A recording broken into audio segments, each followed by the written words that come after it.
Hey everyone, I'm Mia and I'm a concussion therapist and brain specialist, and today I want to talk about this brain. It's a 15-year-old female who struggles with ADHD and GAD. So let's look at her brain. So she did a brain scan here in our clinic using the Muse headset with the sensors here on a platform called MindLift that I use in my clinic. But the great news is you can do a brain scan like this at home.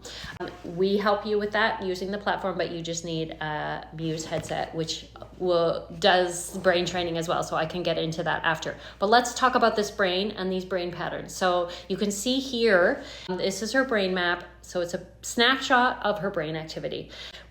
The coloring is based on comparing her brain to other females her age. So it's a comparative analysis, the green being normal, blue being less than normal, red being more than normal. And as you'll see here, there's two lines. So this line is with eyes open, and this one is with eyes closed. These sections here are the different frequencies. So this would be delta. This is like sleep mode. Delta waves are 1 to 3 hertz, and then theta, and then we're moving into alpha, low alpha, and then beta, and then high beta. So this kind of like going from sleep to awake mode.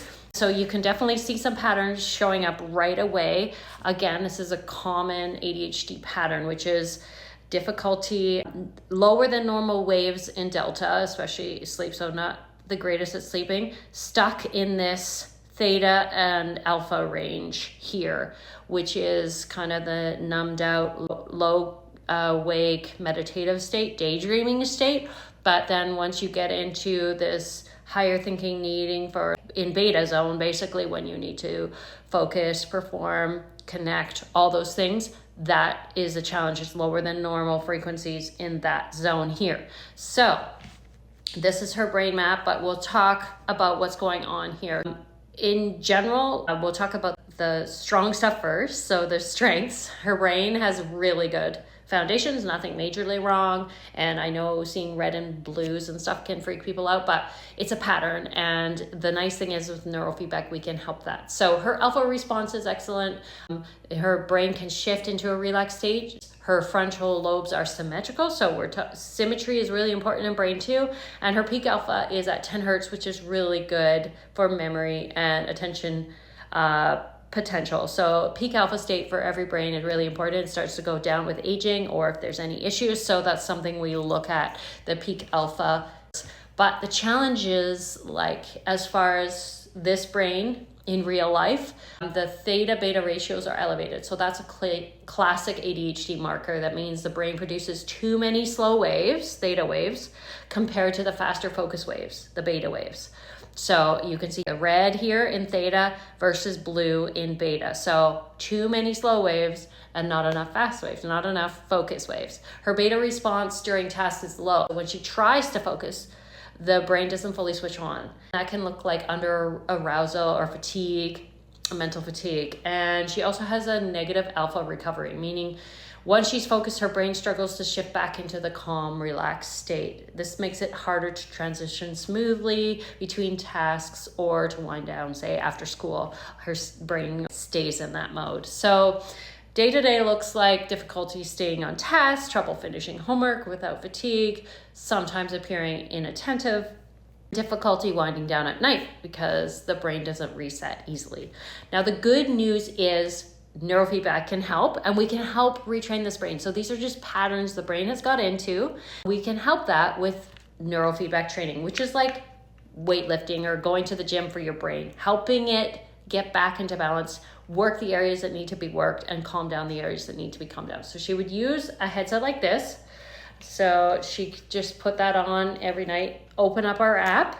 We would set up a program specifically for her to help her brain relax, help her brain get into more focus mode and be able to transition. So we set up the protocol in the app. She opens the app, but then she opens like Netflix or YouTube, watches her normal video. But what happens is the video would get clearer and the sound would be clearer and the video would get brighter. Everything would work better and perfect if she's in the right brain zone. But if she gets back into this numbed out kind of unfocused phase or anxiety phase, then the video would get dimmer and it wouldn't be fun to watch. Her brain would be like, what's going on? So the brain neurofeedback loop of just watching helps the brain figure out what frequency do I need to be in for this to be clear. And it spends more and more time in the set protocol frequencies because it wants to watch, and it figures out very quickly with the feedback from the film how to get into this better frequency. So basically, it would be training it, and the more time it spends in this zone it needs to be in, just like going to the gym, the more weights that you do with your biceps, you build biceps. Well, this is building your brain to be comfortable in these zones, helping the transitions as well. So it's a workout for your brain. At first, it's really frustrating because the screens dim lots and you're trying to figure it out and it's jerky. But eventually, more and more as you spend more time in it, your brain starts feeling better. All of the elements of working out is the same for the brain. It starts rebalancing, refocusing, and we could help this brain. And you're usually doing like 3 to 5 sessions a week of 20 to 30 minutes. And then after about 3 months, that's when you really see change. Younger brains might be faster. We may be able to help these patterns faster. It's like 3 months time, we do another scan and we would see a difference in her brain scan. So very cool as far as this. Her training plan specific, let's see, her protocol would be, we want to lower the excess theta, so she's less daydreamy. We want to increase the beta activity, so focus on task management, come more naturally. And we want to train the sensor motor rhythm, which helps with self-regulation, calmness, and impulse control. And improve alpha recovery, so she can transition between alert and relaxed states with more ease. So if you're curious about your brain activity and what it might look like, there's links in my bio. You can learn about getting a brain scan yourself.